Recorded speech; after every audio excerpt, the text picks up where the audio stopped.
Hai, masih bersama saya Mr. Z. Bicara, tentu saja bicara tentang kebenaran berdasarkan fakta, data, dan realita. Hari ini saya bahagia ya teman-teman ya. Eh, Kehadiran Paula Verhoeven di sidang pengadilan agama Jakarta Selatan kemarin terkait dengan gugatan cerai eh, Mbak Im Wong mengundang begitu banyak decak kagum. Paula Verhoeven tampil sederhana, namun dengan aura yang berbeda. Auranya nampak begitu berseri-seri, bahagia, tidak terlihat kesedihan sedikit pun. Ini nyata ya, ini nyata. Dan Anda, teman-teman semua, pasti melihat itu semua. Dari awal masuk ya kan disorot sama pers sama wartawan, kelihatan semua uh, ceria ya, dan auranya terpancar luar biasa ya. Sebelumnya saya sudah membuat konten dan banyak komentar yang ada di situ ya, dari teman-teman semua. Saya akan bacakan dulu komentar-komentarnya. Ini bagus-bagus ya teman-teman ya. Dari @Julia Mutiara 4201. Semoga sidang perceraiannya cepat selesai dan hak asuh anak didapatkan oleh ibu kandungnya. Nah, bagus sih. Ya daripada dicarikan ibu tiri kan ya. Kemudian dari Mr. Tianingsih 8539. Semangat Mbak Paula, yang benar dan yang salah akan kelihatan dan seorang anak pasti akan condong ke ibu karena ikatan batin seorang ibu dan anak sangat erat. Nah, ini bijak ini ya. Ini sangat bijak komentarnya.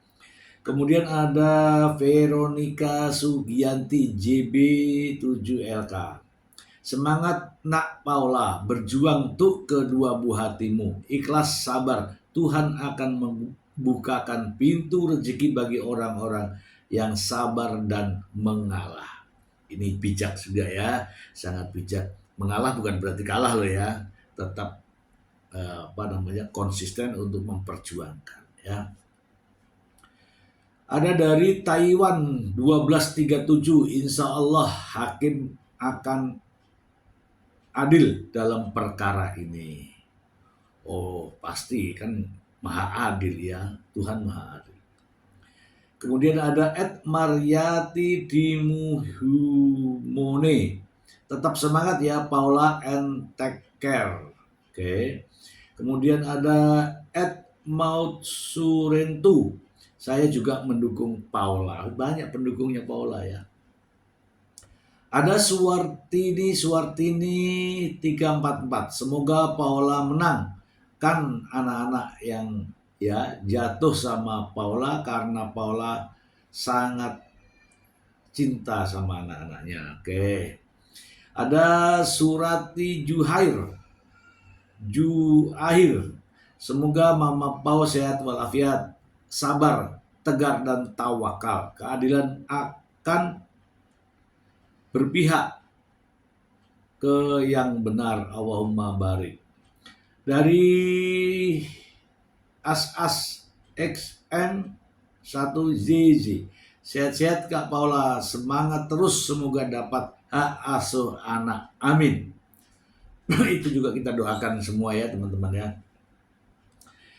Herlina titik 596. Sedih Mr. Z. Mamanya belum ketemu anaknya. Iya ya. Ketemu, berkumpul maksudnya, bukan berjumpa ya. Iya, itu faktanya ya. Dari Karyani Yuningsih. Semangat Mbak Paula, jangan mundur, maju terus, hak asuh anak jatuh di Mbak Paula. Mbak Imbong banyak drama, terlalu mengada-ngada. Oke.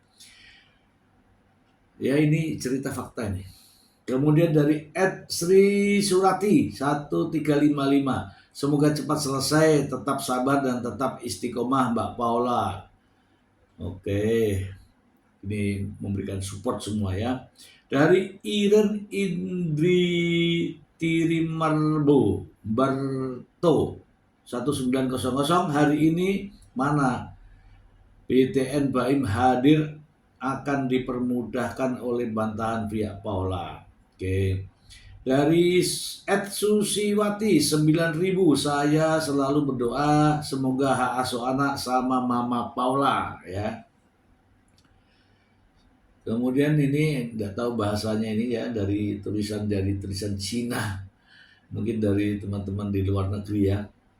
Dari saya tidak tahu, semoga sidang cerainya cepat selesai dan hak asuh jatuh di tangan Paula. Kasihan Kiano sekarang kayaknya jadi pendiam, kayak dah ngerti masalah orang tuanya. Ya makanya jangan konferensi pers terus. Dari Bianca Alfriades, Baim mau menguasai penuh anak-anak. Sekarang aja udah dibawa pergi 3 minggu sehingga bolos sekolah. Mama Pau gak bisa ketemu. Apa jadinya kalau hakim memberikan hak pengasuhan ke Baim? Bisa gak punya akses ketemu anak-anak tuh Mama Pau? Ada dari Erlina titik. Allah tidak sare Mr. Z.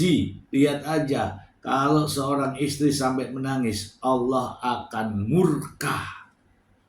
Ini iya nih ya, tuh teman-teman semua, jangan pernah membuat istri menangis atau ibu menangis ya. Terima kasih ya. Dari SGJ Kui 8F, semoga tidak ada orang ketiga dalam rumah tangga Baim Paula, terus dalam lindungan Allah Subhanahu wa taala rumah tangga Baim Paula. Kemudian banyak nih balasannya. Ini balasannya juga ini ya. Ini balasannya baik. Ini ya, ada banyak balasan di sini ya. Kemudian dari Titin Amasin. Ini dari Australia nih, saya tahu nih. Mbak Titin Amasin 8151. Baim lagi berada di luar kota dalam rangka syuting film keduanya Sukma. Terus kalau syuting Paula nggak ketemu anaknya dong. Padahal ketemunya cuma di sekolah. Oke teman-teman ya, itu adalah komentar-komentar dari teman-teman semua ya. Komentarnya bagus-bagus ya. Banyak yang memberikan dukungan, support kepada Paula Verhoeven.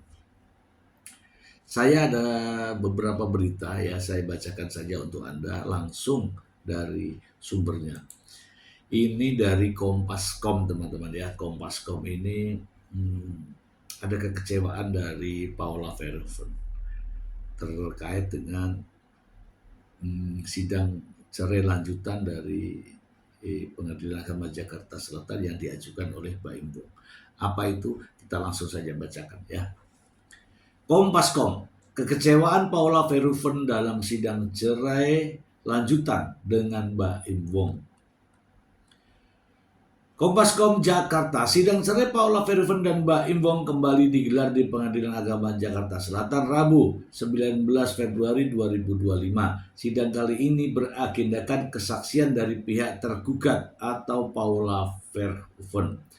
Paula Verhoeven datang ke persidangan dengan didampingi oleh kuasa hukumnya Alfon Kurnia Palma. Sementara Baim Wong absen karena sedang menjalani syuting di Yogyakarta. Berikut ini adalah rangkuman persidangan Paula Verhoeven dan Baim Wong. 1. Irit bicara. Paula Verhoeven irit bicara saat keluar dari ruang sidang. Ibu dua anak itu langsung bergegas masuk menuju mobil jemputannya yang menunggu di area parkiran. Maaf, permisi, kata Paula tersenyum manis. Paula Verhoeven pun berlalu tanpa ada pembahasan sedikit pun mengenai sidang yang dijalaninya. Oke, nanti kita bahas ya teman-teman. 2. Kecewa anak-anak diajak syuting. Lewat kuasa hukumnya, Paula Verhoeven mengaku kecewa anak-anaknya dibawa syuting oleh Mbak Imbong ke Yogyakarta. Akibatnya Paula tak bisa bertemu kedua anaknya karena tidak bersekolah. Tuh kan, tempat bertemunya kan cuma di teras sekolah. Kalau dia tidak sekolah, ya Paula hanya di teras, tidak ketemu anaknya. Saat ini sudah 3 minggu anak-anak bersama ayahnya di Jogja. Jadi anak-anak tidak sekolah sehingga Paula tidak bisa menemui anak-anak, kata Alfon. Aduh, saya sedih kalau coba bayangin aja seorang ibu datang ke sekolah sampai di pagar sekolah, ternyata anaknya nggak ada. Aduh, kita lanjut lagi. 3. Perizinan. Alfon Kurnia Palma mengungkapkan kliennya berharap Mbak Imbong meminta izin soal membawa anak ke lokasi syuting di Yogyakarta. Sebagaimana diketahui saat ini status Paula Verhoeven masih istri sah dari Mbak Imbong. Keputusan untuk anak-anak seharusnya ditentukan bersama. Nah, oke ya teman-teman ya. Kita bahas tentang ini ya, tentang satu ya, tentang irit bicara. Oke ya, ini yang saya suka. Irit bicara.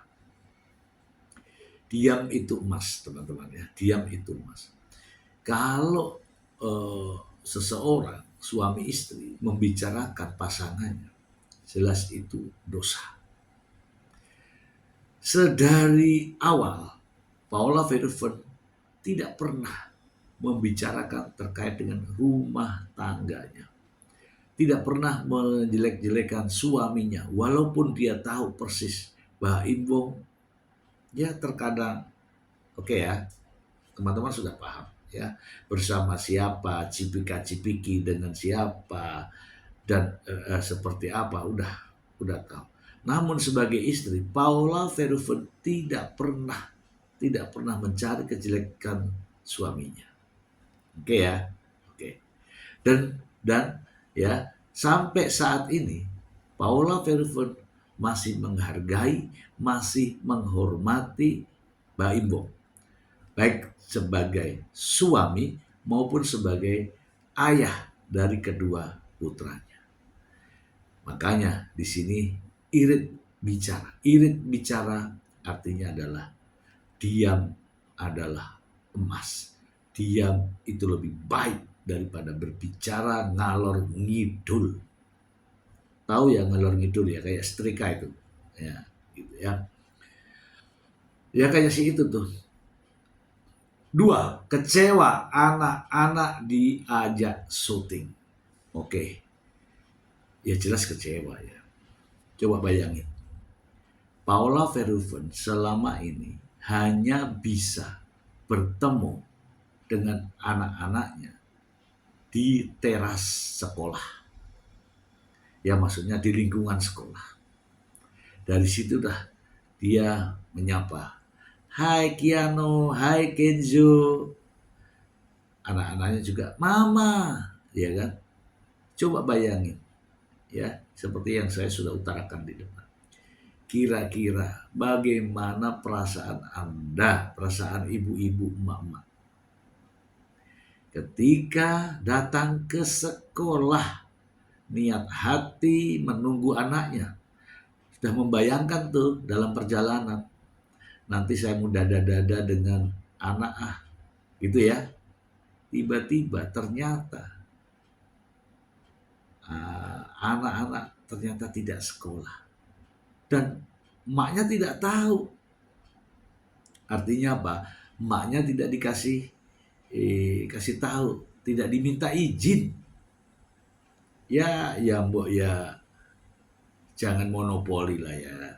Kasih tahu saja emaknya. Kalau nggak mau bilang sayang, ya sebut saja namanya. Sayang, ini saya mau syuting ya, saya bawa ini ya, saya bawa anak ya. Atau kalau nggak mau sayang, "Hai Paula, saya bawa ini ya, bawa anak ya." Kalau nggak mau nyebut namanya, "Hey Zu," ya kan? "Saya bawa ini ya." Kan enak, ada kata-kata yang keluar. Itu artinya apa? Izin. Ya, izin. Ya saya tidak tahu ya apakah ada izin atau ada pembicaraan, saya nggak tahu.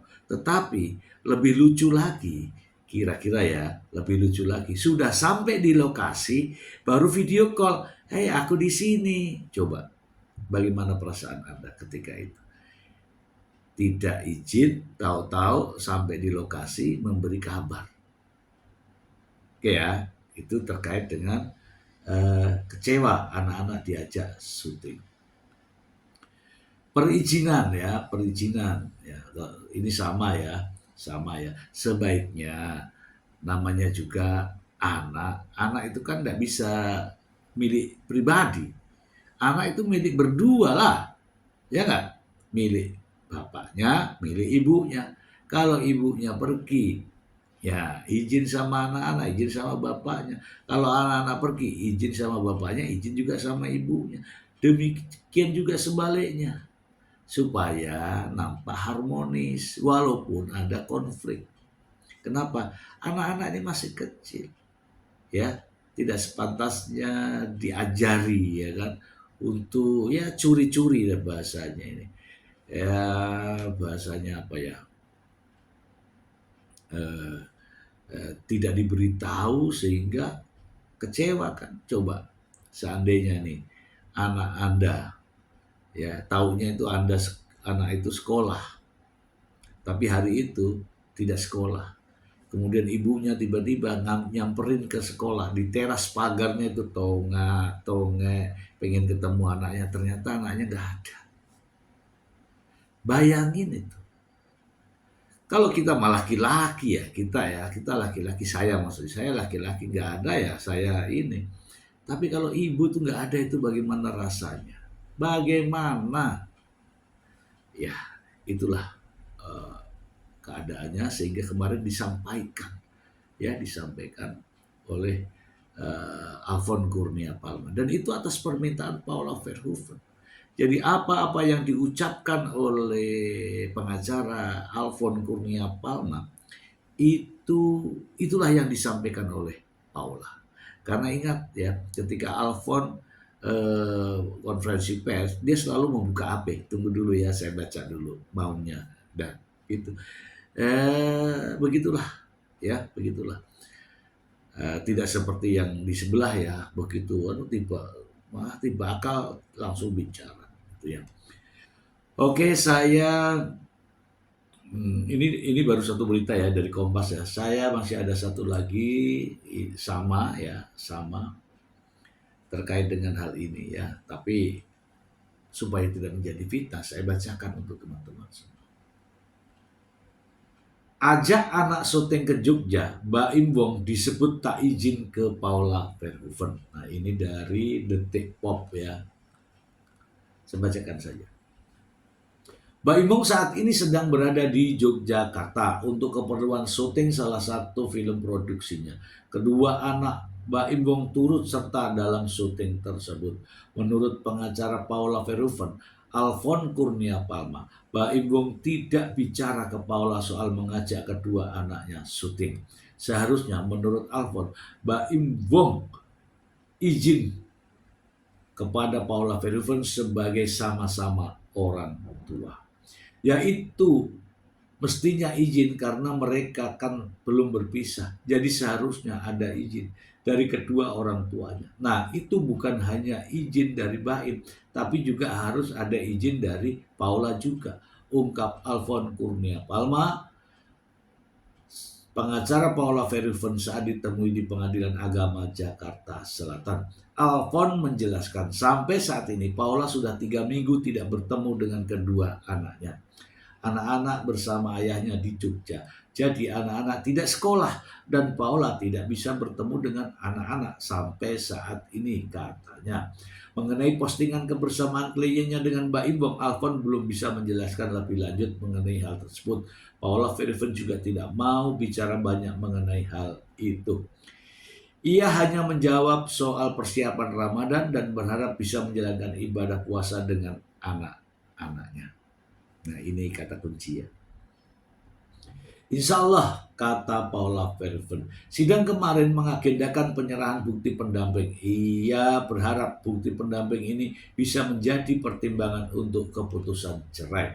Sebenarnya agenda kita itu lebih kepada ingin menyampaikan bukti pembanding gitu, ya.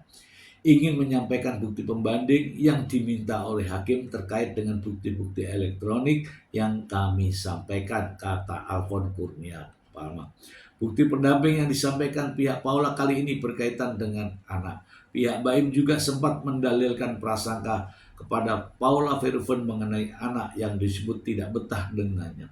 Ada saksi juga yang hadir untuk membantah soal keterangan dari pihak Baim Bong sebelumnya pada sidang kali ini. Pihak Baim Bong sebelumnya menyebut kedua anaknya tidak mau lama-lama dengan Paula Verhoeven, ungkapnya. Oke ya. Jadi tidak jauh berbeda dengan berita sebelumnya dan ini sedang ramai diperbincangkan di berbagai media. Silakan teman-teman melihat atau membaca berita-berita itu. Teman-teman, kira-kira teman-teman tahu nggak ada yang aneh dalam situasi persidangan yang kemarin? Sidang keanehan pertama ya, sidang dihadiri oleh Paula Verhoeven. Ini bukan aneh sih, kejutan menurut saya, kejutan.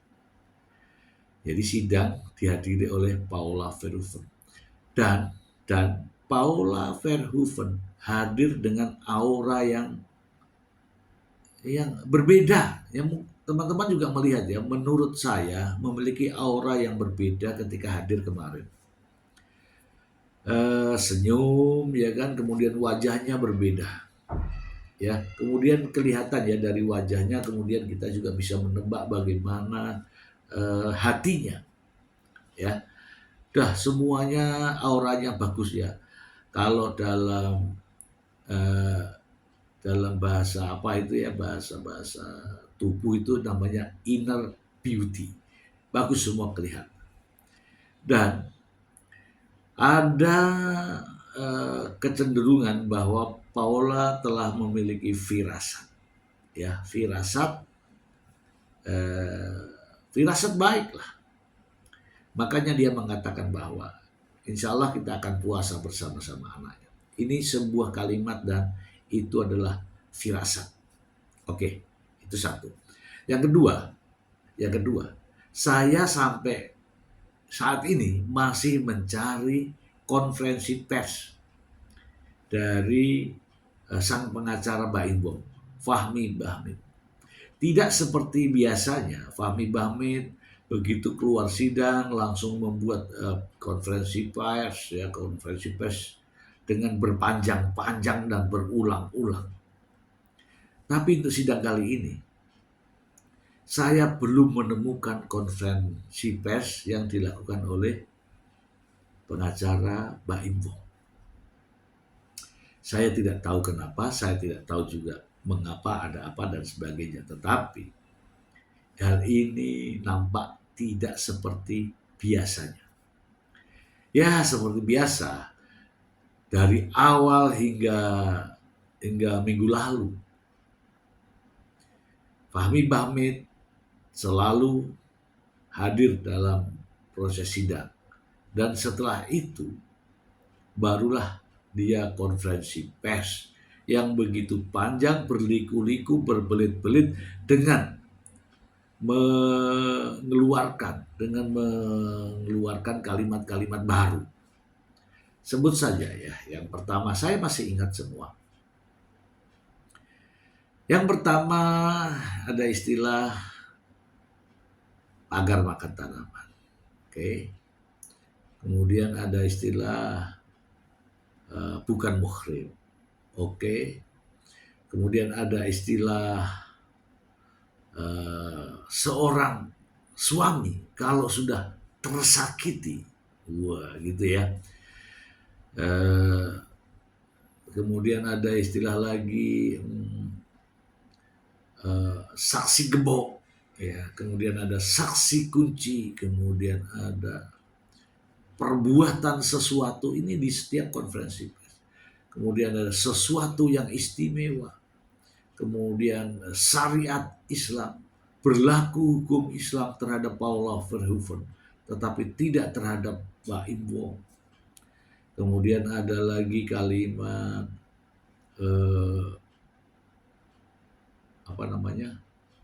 terkait dengan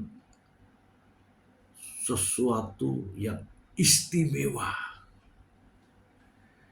Kemudian ada lagi anak-anak trauma. Ada lagi ada anak bukan sebagai objek, dan seterusnya dan seterusnya. Kemudian ada lagi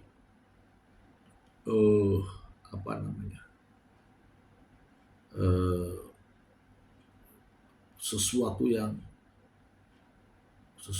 yang sangat sangat eksklusif, sesuatu yang terjadi di tempat eksklusif. Terus ada pernyataannya, ya kan?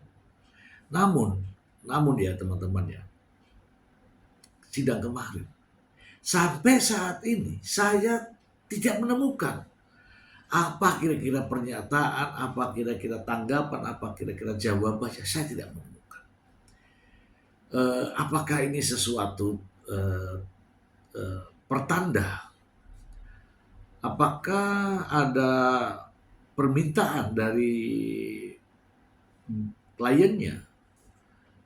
Atau ada cerita-cerita lain, saya tidak tahu. Namun sebenarnya teman-teman, sidang perceraian, sidang ini menyangkut hak asuh anak. Sidang ini menyangkut anak yang seharusnya sama juga apa yang dilakukan oleh Pengadilan Agama Jakarta Selatan. Sidangnya saja tertutup. Kenapa mesti harus konferensi pers begitu banyak? Seharusnya terkait hal-hal semacam ini, sebagai seorang pengacara, ya, bisa saja dia mengatakan bahwa menceritakan proses persidangan, terjadi perdebatan dan sebagainya, ya kan? Tapi begitu menyangkut masalah anak, mohon maaf saya tidak bisa menyampaikan, kan begitu. Dan inilah yang selalu kita, ya saya terutama, memberikan tanggapan-tanggapan. Tidak selayaknya ya masalah anak diumbar di publik, masalah rumah tangga diumbar di publik. Namun apa daya ya, ini menjadi pertanyaan. Ketika sidangnya dilakukan secara tertutup, bukan humasnya yang menyampaikan, tetapi justru sang pengacara. Bahkan bahasa-bahasanya terus berubah. Oke. Dalil-dalil yang diajukan dalam proses gugatan cerai ini adalah adanya perselingkuhan. Dari sinilah awal mulanya Baim Wong mengajukan gugatan cerai. Kalau masalah anak itu kan akibat perceraian. Oke.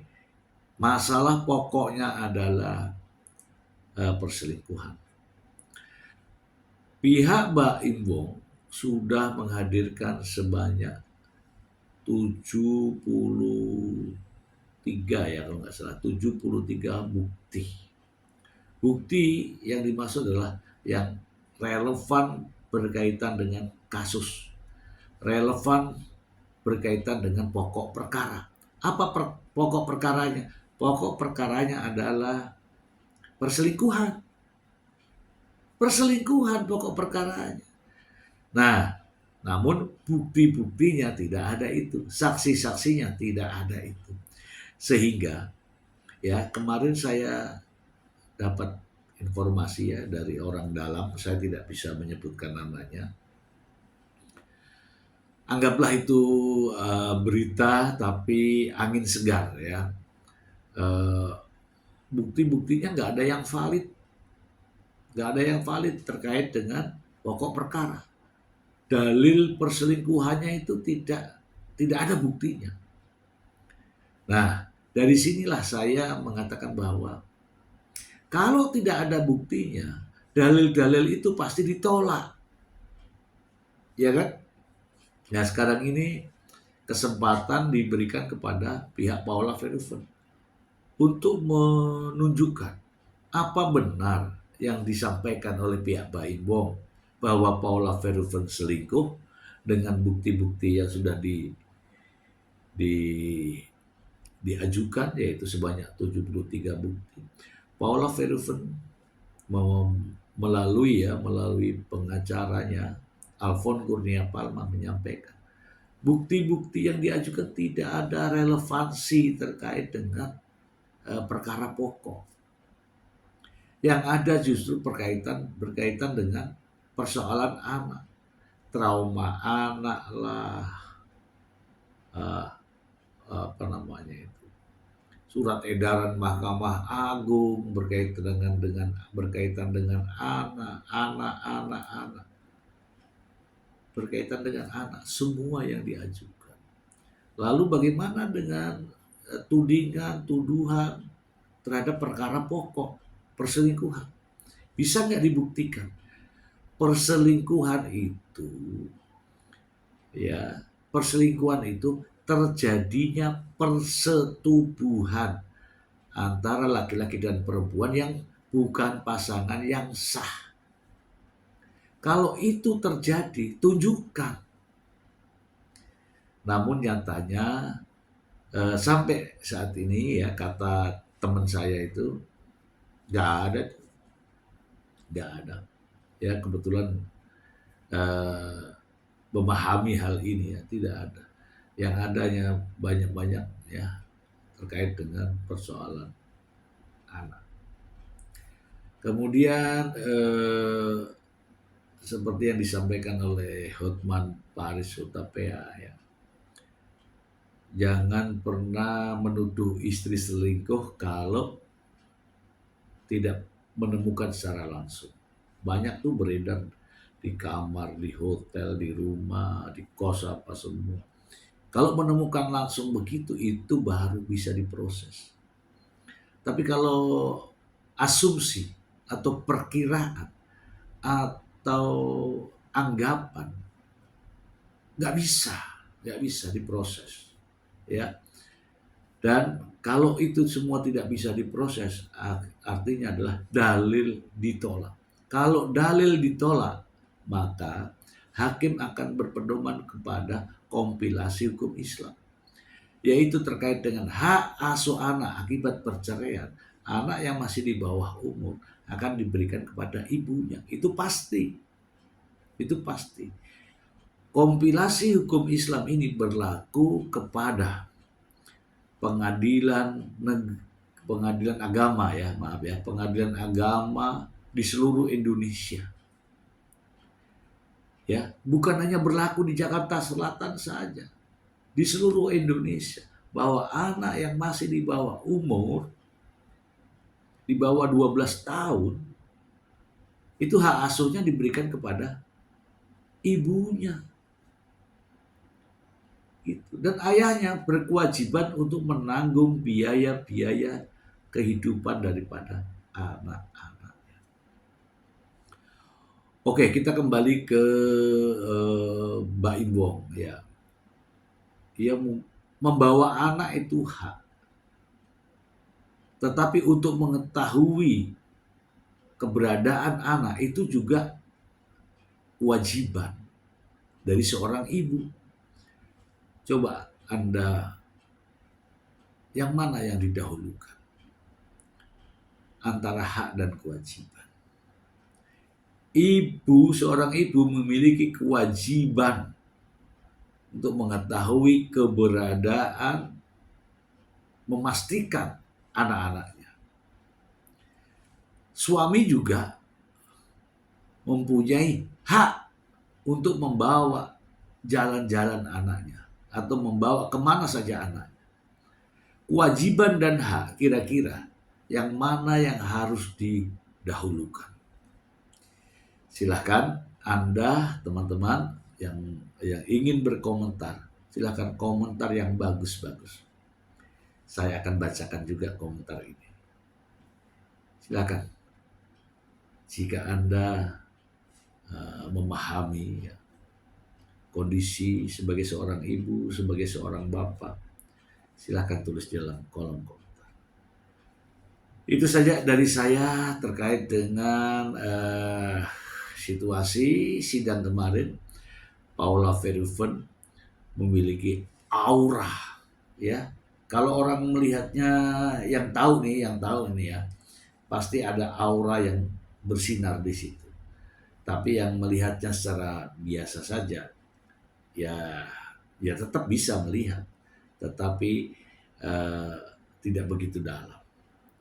Saya melihat Paula Verhoeven berbeda, auranya lebih cerah, hatinya lebih bening. Semoga bermanfaat. Terima kasih.